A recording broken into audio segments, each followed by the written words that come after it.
आदरणीय तीनों जिलों से आए हुए नेतागण और कर्मचारी साथियों, मैं लंबी बात नहीं रखूंगा।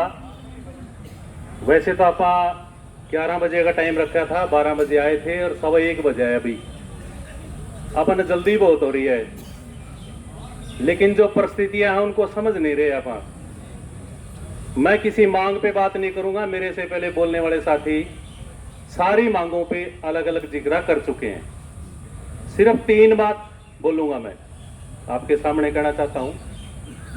एक तो साथियों, सबसे पहले ये जो बीएमएस का तमाशा आपने देखा पूरे हरियाणा में, इसके ऊपर 2 बात कहनी है। नंबर 1, इस आंदोलन को जिस साथी ने बारीकी से समझा होगा और जो सर्व कर्मचारी संघ से शुरू से जुड़ा हुआ आदमी रहा है, वो अच्छी तरह से इसको समझ चुका होगा। ये बात नहीं है कि उनकी कोई मांग नहीं मानी गई या वो आंदोलन पीट दिया सरकार ने, ऐसी नहीं है बात। बात ये है, ये था क्या, इसके पीछे राजनीति क्या थी, इसके पीछे नीति क्या थी। क्लर्क की मांग है, उसको ये वेतनमान मिलना चाहिए, लेकिन जो ये बवंडर खड़ा किया गया, इस आंदोलन की मांग 35,400 थी ही नहीं। ये मकसद था ही नहीं कि क्लर्कों को 35,400 मिल जाए। इस मकसद को आप बिल्कुल पहले दिन से समझ गए थे ये करना क्या चाहते हैं, लेकिन क्योंकि इस आंदोलन में अपने ही लोग गए थे, सारे अपनी ही यूनियनों के मेंबर होते थे, जो इस आंदोलन में बढ़ चढ़कर चले गए, भाग ले लिया। आपने बार बार प्रयास किया इसको ज्वाइंट किया जाए, इकट्ठा चलाया जाए, और क्लर्क पहली बार इतनी बहादुरी से लड़ रहा है, इसको जीत की तरफ ले जाया जाए। ये अपने लगातार प्रयास रहे। आप कोई इस रूप में नहीं देखते कि अपने से बिना पूछे चले गए या अपने से जुड़े हुए नहीं है, ऐसा कभी नहीं देखता सर्व कर्मचारी संघ। चाहे कोई भी संगठन लड़े, कोई भी यूनियन लड़े, वो हमारे से जुड़ी है कि नहीं जुड़ी है, ये कोई सवाल नहीं होता। वो केवल कर्मचारी है, अपनी मांग के लिए बहादुरी से मैदान में आके लड़ता है, तो सर्व कर्मचारी संघ हमेशा उसके साथ होता है। वो क्या होगा क्या नहीं होगा, हमारे कोई नंबर बन जाए, ये सवाल कभी नहीं होता। हमारी इच्छा होती है कर्मचारी जीते, वो चाहे कहीं भी है। लेकिन साथियों, जिस संगठन के साथ लगे, मैं कुरुक्षेत्र यूनिवर्सिटी में गया, इसी बीच में हमने हेड ऑफिस में भी गए और क्लर्कों से भी बात करें भी आप इसको कैसे देखते हो। जो लोग इससे बाहर थे, उन्होंने कहा कि ये बीएमएस से जुड़ा हुआ संगठन है और बीएमएस बीजेपी का संगठन है, और जो संगठन राजनीतिक पार्टी से जुड़ा होगा वो वही करेगा जो उसकी राजनीतिक पार्टी कहेगी। ये सीधी सी बात है। और सर्व कर्मचारी संघ या कुरुक्षेत्र यूनिवर्सिटी के संगठन या और संगठन, आपा किसी राजनीतिक पार्टी से जुड़े हुए नहीं है।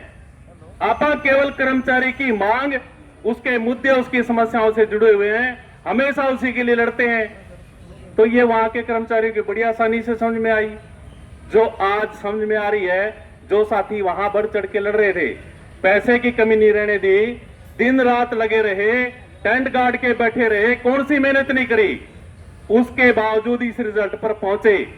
इसको साथियों बारीकी से यूं देखने की जरूरत है।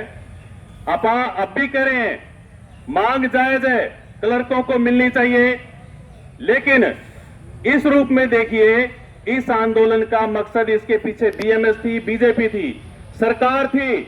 आप कमाल देखेंगे, जिले का डीसी क्लर्कों को बुला के ये कह रहा है दफ्तर में क्यों बैठे हो, हड़ताल में जाओ।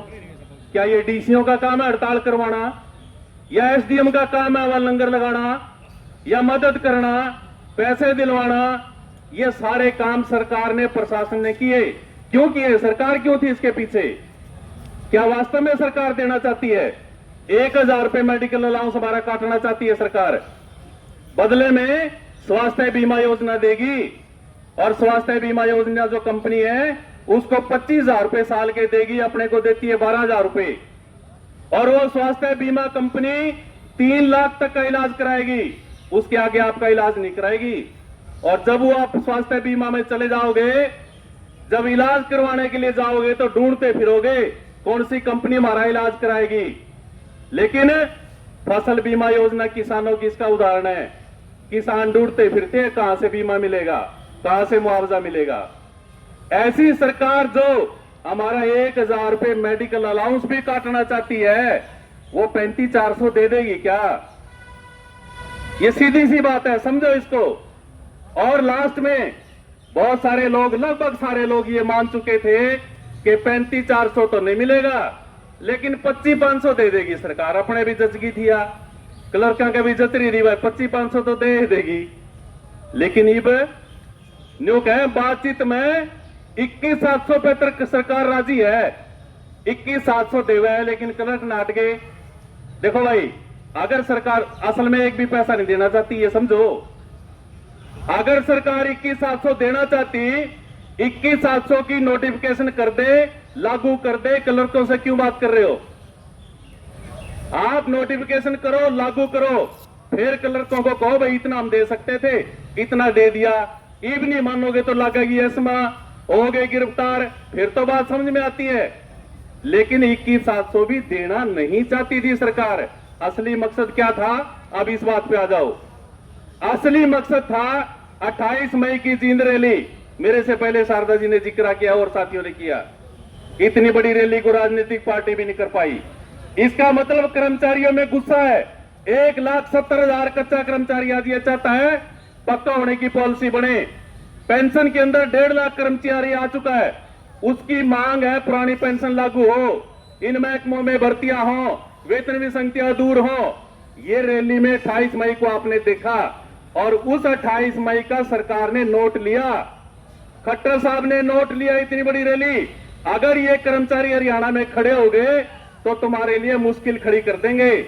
ये बात सरकार ने नोट की, और उसी के तहत इस एकता को कैसे तोड़ा जाए, ये था इस आंदोलन का मकसद। उसको तोड़ने के लिए क्लर्कों को अलग कर लो, 35,400 की मांग, कहीं पेंशन का नारा लगा दो, एक ही मांग, कहीं कोई और नारा लगा दो, और उसको मिलती है बीएमएस इस काम के लिए। असली मकसद था अपनी एकता को कमजोर करना, जो आज तक कोई भी नहीं कर पाया। बड़े से बड़े तानाशाह होके चले गए। ये सर्व कर्मचारी संघ यही है, ये कर्मचारी यही है, समय समय पे लड़ाई लड़के कर्मचारियों की मांगे पूरी करवाते रहे। इसलिए साथियों, एक चीज तो ये समझ लो, सरकार अपनी एकता को तोड़ना चाहती है। फूटी आंख अपनी एकता नहीं सुहाती सरकार को, लेकिन अपने को इरादा ये करना पड़ेगा, किसी भी तरह जात धर्म पे नहीं बटेंगे, एक रहेंगे और मिलकर लड़ेंगे और जीतेंगे। एक बात तो अपने को ये ध्यान